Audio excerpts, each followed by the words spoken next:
नमस्कार, मैं मनीष स्वागत करता हूँ आपको अपने इस यूट्यूब चैनल पे। दोस्तों अपन आज एल नीनो के बारे में पढ़ेंगे।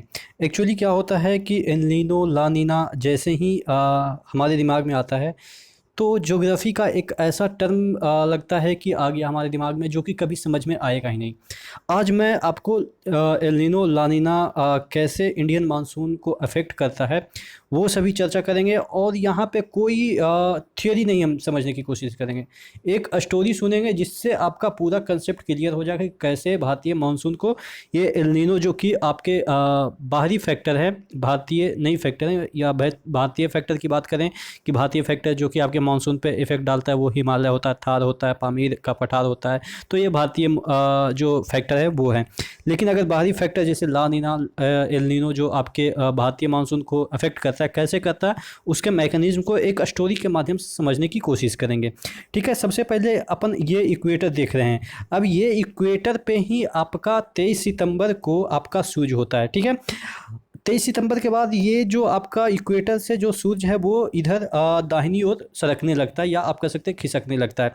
जैसे जैसे आपका सूर्य इधर खसकना चालू हो जाएगा साउथ हेमिस्फीयर की ओर, तो आपका आई टी सी जेड मैंने आपको बताया था, इंटर ट्रॉपिकल कन्वर्जेंस जोन होता है। वो सूर्य के आप कह सकते हैं कि साथ साथ चलता है। जैसे ही सूर्य इधर आया तो इंटर ट्रॉपिकल जोन इधर आ गया। आप मान के चल सकते हैं एक वर्चुअल आप कह सकते हैं कि ये इक्वेटर बनाता है, वर्चुअल इक्वेटर ही आप मान सकते हैं आई टी सी जेड को।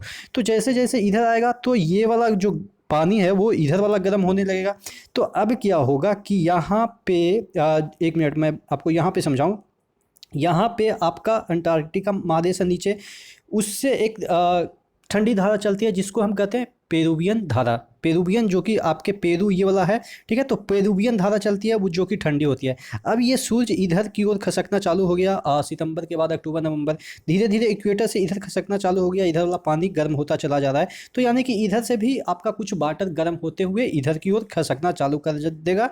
किसके अनुसार? ये फेरल के नियम के अनुसार, क्योंकि ये आई टी सी जेड इधर हो गया तो इसके नॉर्थ आप कह सकते हैं कि ये साउथ हेमिस्फीयर हो गया, ये साउथ हेमिस्फीयर।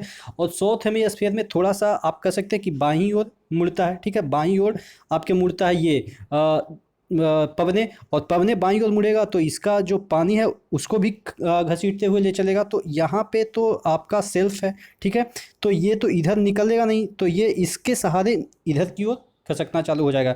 तो यानी कि आप देखेंगे कि यहाँ से पेरुवियन धारा है जो कि ठंडी धारा इधर से बह रही है, इधर से काउंटर पेरुवियन धारा जिसको कह सकते हैं, ये आई टी सी जेड के कारण गर्म होकर इधर की ओर बहना चालू हो गया।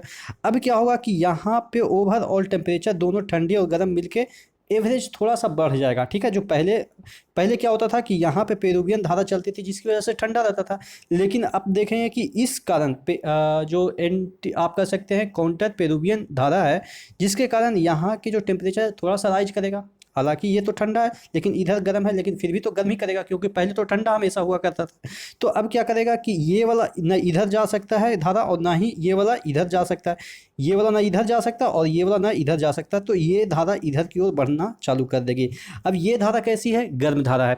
अब गर्म धारा है तो ये इंडोनेशिया के जो ये आप देख रहे हैं कि जितने भी यहाँ पे मैदानी भाग है या आप कह सकते हैं पहाड़ी भाग है, वहाँ से टकराएगी तो ये जो धारा है गर्म धारा, ये थोड़ा सा ऊपर उठ जाएगी। ठीक है, गर्म धारा थोड़ा सा ऊपर उठ जाएगी और यहाँ से चली तो यानी कि यहाँ पे थोड़ा सा आप कह सकते हैं गड्ढा हो जाएगा। आप एक इस तरह से गिलास की तरह से देख सकते हैं कि अगर धारा इस गिलास को इधर ले जा रहे हैं तो ये इस तरह से स्ट्रक्चर बनाएगा, पानी यहाँ पे ऊंचा हो जाएगा, यहाँ पे कम हो जाएगा। तो यानी कि यहाँ पे थोड़ा सा पानी ऊपर उठ जाता है। ये आपके कहाँ पे? इंडोनेशिया के तट पे आप कह सकते हैं। अब यहाँ पे ऊंचा पानी हो गया, यहाँ पे पानी नीचा हो गया, तो यहाँ पे प्रेशर ज़्यादा लगेगा। आप देखेंगे कि यहाँ पे प्रेशर ज़्यादा लगेगा। अब ये प्रेशर ज़्यादा लगने की वजह से ये पानी डायरेक्ट नीचे चली जाती है 200 के तकरीबन फीट में। ठीक है, और उसके बाद ये इधर फिर से आ जाती है। तो नीचे से जो पानी ऊपर आई उसी को, उस फेनोमेना को क्या कहते हैं? अपवेलिंग कहते हैं। अगर इंग्लिश में पूछा जाए कि अपवेलिंग क्या है, तो अप UPWELLING, अपवेलिंग मतलब क्या हो गया कि ये वाला जो पानी नीचे से फिर से ऊपर उठा उसी को कहते हैं अपवेलिंग। अब ये पानी नीचे गया तो ठंडा ओबियस से हो जाएगा। ठंडा पानी जब ऊपर आया और यहाँ पे ऑलरेडी पहले गर्म पानी था, तो यानी कि यहाँ पे आप देखेंगे कि जो ठंडा पानी नीचे से ऊपर आया वो न्यूट्रिएंट लेके आएगा। तो यहाँ पे न्यूट्रिएंट लेके आएगा तो मछलियों को खाने के लिए बहुत सारा चीज़ मिल जाएगा, तो जिसकी वजह से यहाँ पे फिशिंग ज़्यादा होती है। ठीक है, अब देखिए यहाँ पे आपका जो पानी ऊपर उठा हुआ था, ये थोड़ा सा आप कहेंगे कि ये सब स्टेट होते हुए हिंद महासागर में आ जाती है। और ये पानी कैसी है, गर्म पानी है। यहाँ पे पानी अभी दिसंबर के महीनों में आप कह सकते हैं, यहाँ आते आते दिसंबर हो गया।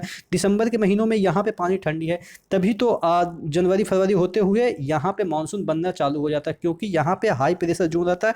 और आपके यहाँ पे जो कर्क रेखा है वहाँ पे आपके मार्च अप्रैल में कर्क रेखा, या आप कह सकते हैं जून में यहाँ पे सूरज होती है, जिसकी वजह से यहाँ का टेम्परेचर ज़्यादा होता है। यहाँ का जो टेम्परेचर होता है वो समुद्र में कम होता है, जिसकी वजह से हाई प्रेशर होता है। और हाई प्रेशर की वजह से ही ये पानी यहाँ से उठ के मानसून यहाँ पे क्रिएट करती है भारत में।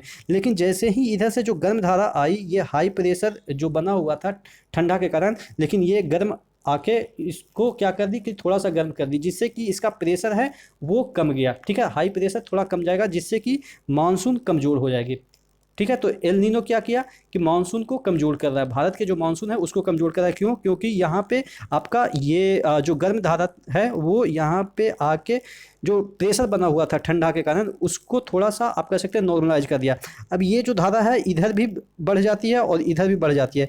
इधर जो बहती है उसको कहते हैं, ये जो चाइना के सहारे इधर की ओर बढ़ी, वो भी एक गर्म धारा है, उसको कहते हैं क्यूरोसियो वार्म करेंट, KUROSHIO,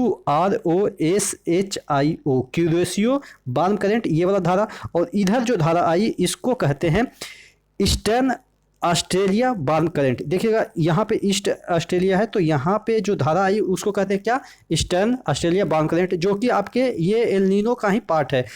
तो अब देखिए यहाँ पे पहले से क्या था कि पहले से हाई प्रेशर था। अब ये एल नीनो का जो ये करंट आया वो हाई प्रेशर को न्यूट्रलाइज करके थोड़ा सा लो प्रेशर करेगा। अब हाई प्रेशर रहेगा तभी तो वेपराइज होकर ऊपर बादल बनेगा और यहाँ पे वर्षा होगा, लेकिन यहाँ पे एल नीनो के कारण वर्षा नहीं हो पा रहा है। ठीक है, तो इसकी वजह से ऑस्ट्रेलिया में भी सूखा हो गया, आपके इंडिया में भी सूखा हो सकता है, क्योंकि यहाँ पे जो मानसून बन रहा था उसको थोड़ा सा आप कह सकते हैं न्यूट्रलाइज करके कम कर दिया। और यहाँ पे आपके चाइना में भी आपका मानसून कम बनता है। ठीक है, एल नीनो के कारण।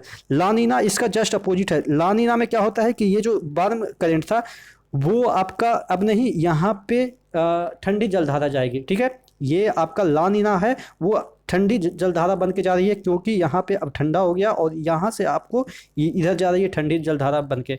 अब ये ठंडी जलधारा बन के जा रही है, ऑलरेडी यहाँ पे ठंडा है तो और भी इसको ठंडा करेगा, जिसकी वजह से यहाँ पे हाई प्रेशर बनेगा और भारतीय मानसून को ज़्यादा और भी प्रेशर डालेगा, जिससे कि भारतीय मानसून और भी थोड़ा सा मजबूत हो जाएगी। तो जो ला नीना है वो भारतीय मानसून को और भी प्रभावित करती है, यानी कि और भी करने के लिए कि और भी ज़्यादा तगड़े से मानसून हो। लेकिन ला नीना जो कि मेल है वो भारतीय मानसून को कमज़ोर करती है। तो दोनों कैसे इफेक्ट डालती है वो आपको समझ में आ गया।